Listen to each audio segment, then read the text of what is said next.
Welcome back, besties. This episode is actually dedicated to our YouTube listeners who we submitted a Q&A and said, next time we film the potty, what topics do you want us to cover? And the topic was staying on track while traveling, which I'm sure is relevant for lots of people going away this year. And we want to talk about, does it matter? Are you going to lose all of your progress? And basically how to navigate the stopping and starting that comes with maybe you're in a really good rhythm of things and then you go away and you struggle to get back into it. So let's get straight into it. Take it away. Okay. We good? Yeah, oh, sorry. I thought something happened behind me. Anyways, I'll cut this part out. What do I want to say? Do I want to give them useful information first? No. Okay. Okay. My first point is going to be any day now. I'm just trying to think if I want to be savage or not. Like the reality is. Okay, whatever. Shut up. Beep boop. Okay. The first thing that you guys need to understand if you are going away on a holiday is you need to look at it through a lens of, do I care enough to focus on going to the gym, tracking my macros, hitting my step goal, drinking my water, sleeping enough hours? Because the reality is when you're on holiday, you're probably on a holiday to relax and not be in your quote unquote normal routine, and that's totally okay.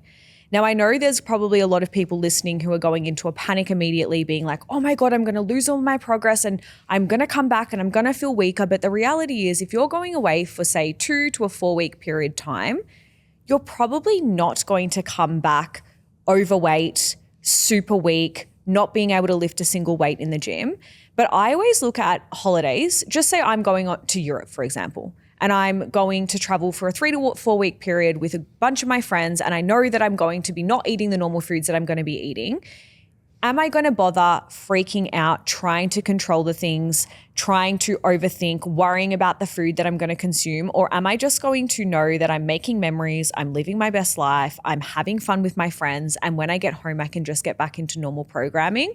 The option's always going to be number B. Number B.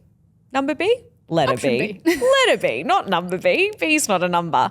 So I think it's really up to obviously you, and it's individual specific. But if I was looking at traveling, the first thing that I would do is go, do I really care that much? And I know that sounds really like elusive and like whatever.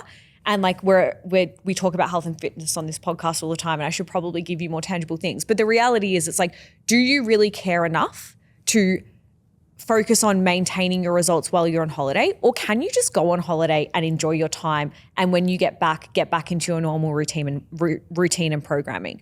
Because the one thing I want to say here is the issue is not the fact that you're going on holiday, right? Like that's not the thing that's going to throw you out of routine and it's going to be whatever. It's what you do when you get back into normal routine.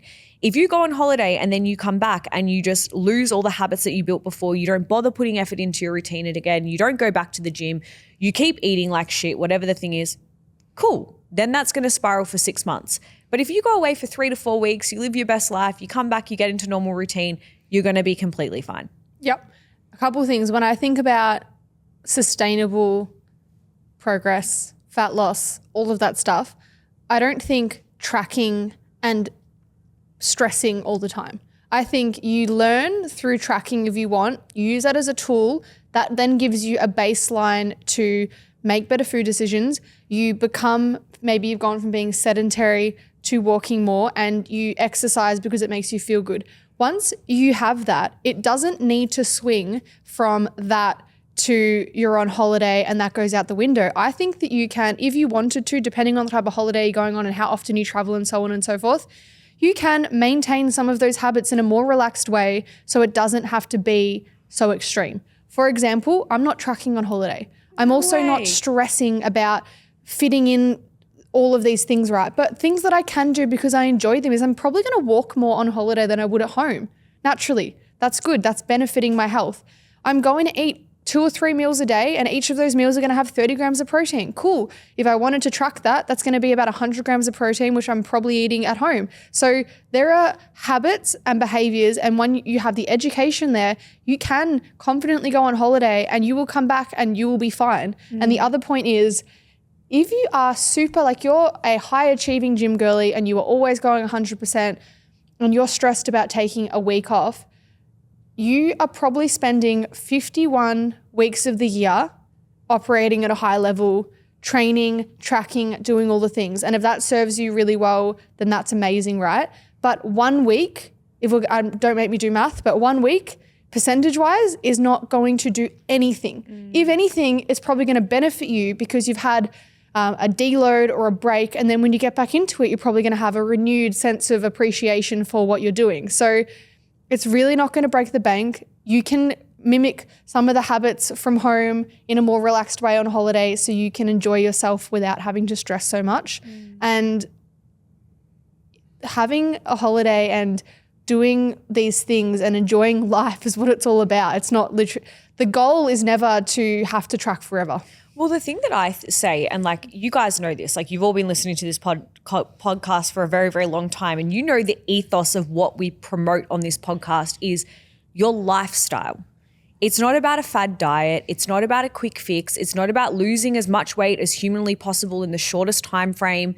It's about how do we change your patterns, your habits, your behaviors to make sure that your health and fitness is a priority for longevity, for prevention of hopefully lots of diseases, injuries, illnesses, so you can live a healthier lifestyle. So when we think about holidaying, you've already gone from a place of hopefully a better lifestyle, meaning that you're just going to take that lifestyle and you're going to take it on holiday with you. You're not going to track every fucking macro down to the gram. You're not going to be training 7 days a week, following your program really strict. You're simply going to go from, you know, maybe you've spent a period of time not hitting your step goal, for example. Now you have. It's like, cool, you just do that while you're on holiday because naturally you're going to be sightseeing. Naturally you're going to be walking. Like I think when I went to Japan, I didn't go to the gym at all, not once. I was there for nearly 3 weeks, 2.5 weeks. Didn't go to the gym at all. Firstly, because gyms are kind of hard to find in Japan. I've got a lot of tattoos. My partner's covered in tattoos as well. And there's a lot of rules and regulations about it. So to be honest, I didn't even bother. But I was hitting roughly 20 to 30,000 steps every single day. I was eating between 2 to 3 meals, dependent. The reason I say 2 meals is not intentional. It's just the fact that like the meals were proper meals, right? Like they were heavy carb meals. So I wasn't really that hungry. And also the time zone in Japan is a little bit different. Not time zone, the time frames in Japan is a little bit different. Everything opens around 11 a.m. So like I'm not going to eat my first meal till 11, meaning that my lunch is not until like 3 or 4 and then it's already kind of dinner time. So I was already hitting steps, but I wasn't tracking in the gym. I came back the exact same way. I would say the exact same body composition. I looked the same. Maybe the first day that I went back into the gym, I felt a little bit weaker. I might have pulled up a little bit sorer, but like it was fine after a week. So I think when you're traveling, not hyperfixating on, oh my God, how do I maintain my result? And maybe moving into the mindset of this is just a lifestyle for me. I know I can hit my steps. I can drink enough water. I can sleep a little bit more. You're probably sleeping extra good on holiday because you're nice and relaxed anyways. And then just knowing when you get back, that's the opportunity where you either snowball back into your shit patterns, habits and behaviors, or you just get back into your normal routine, which hopefully by the time you come back from the holiday and you've spent all that time building a lifestyle on the forefront before you left, that's an easy tick, easy thing to do. Yep. And I want to go on to that point because we both coach a lot of women who travel a lot, whether it be traveling for work.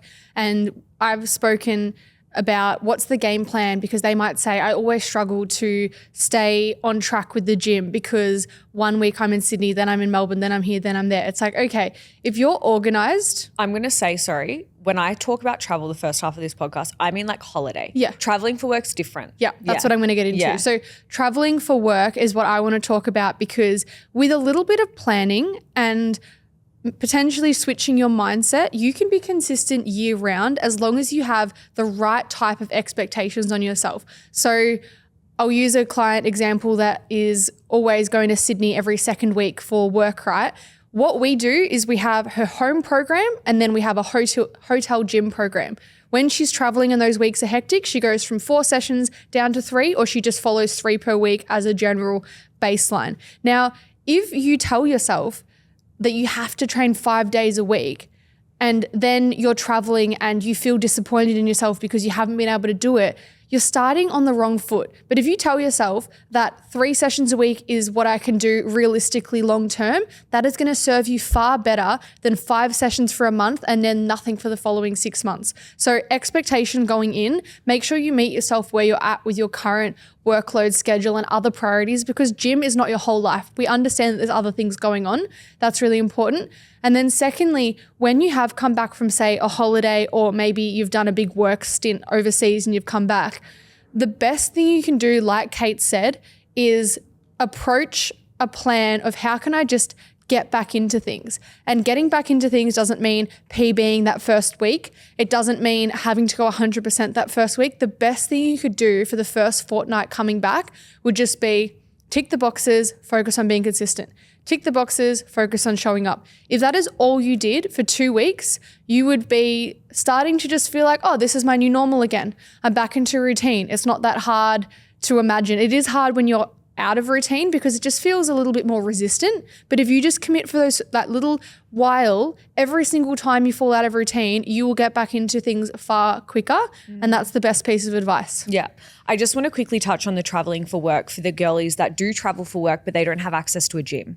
So I have a couple of clients who are the same. They travel between, Australia and New Zealand, Melbourne, Perth, Melbourne, Sydney, whatever the thing is. And a lot of the times they're actually not booking in hotels with a gym. So what do you do? Yeah. Right? So the option that I give my clients is either not worry about training. They're away for 3 days out of the week, for example. It's like, okay, could we get organized at the start of the week and get our sessions done before we go away for our work trip, or on the other side when we get back for our work trip? Just say you're away for 3 days, you still have the remainder of the week to make up those sessions. Now, if they're away for the full 7 days and they still want to do something, I simply provide them with a home program that is obviously body weight and bands if you have access to any kind of resistance bands. Now, the other thing outside of just going to the gym is obviously nutrition is going to play a very big role in this. And that's usually what my clients would struggle with the most when it comes to actually traveling. It's not necessary, and when I say traveling for work, not for leisure, it's not necessarily, oh, I can't get my gym training in. It's more like, well, how do I go about eating when my food is either catered for me from my company or I don't have access to a kitchen? So the couple of things that I tell my clients, like if your food is already catered for and that's already in the budget of what it is that you have to do, if you're away for 2 nights out of the week, we can control the controllables. We hit our steps, we drink enough water, we sleep enough, we aim to prioritize protein throughout the main meals that we're having. And if that's the best that we can do, great, that's the best that we can do. We know when we get back into normal routine, we get back on the tracking bandwagon, all the things just remain as normal as we've already implemented before. If they don't have access to catering and they have to create their own meals, but they don't have a kitchen, this is where it becomes a little bit tricky. But the main thing that I want you to kind of take away from this is there is always healthy options. There's easy options, which are usually the higher calorie, unhealthy, convenient options, driving through the Macca's drive-through, which is not a bad thing if you're doing it once a week, like fine, once a fortnight, like whatever. But also you can go, instead of to the drive-through, you can go to the supermarket and get roast chicken, salad, rice packet, put it in the microwave at 7-Eleven or at the gas station. There you go. You can always find a healthier alternative that might require you to sit there and mix it in a bag of salad versus just like opening the packet and eating it.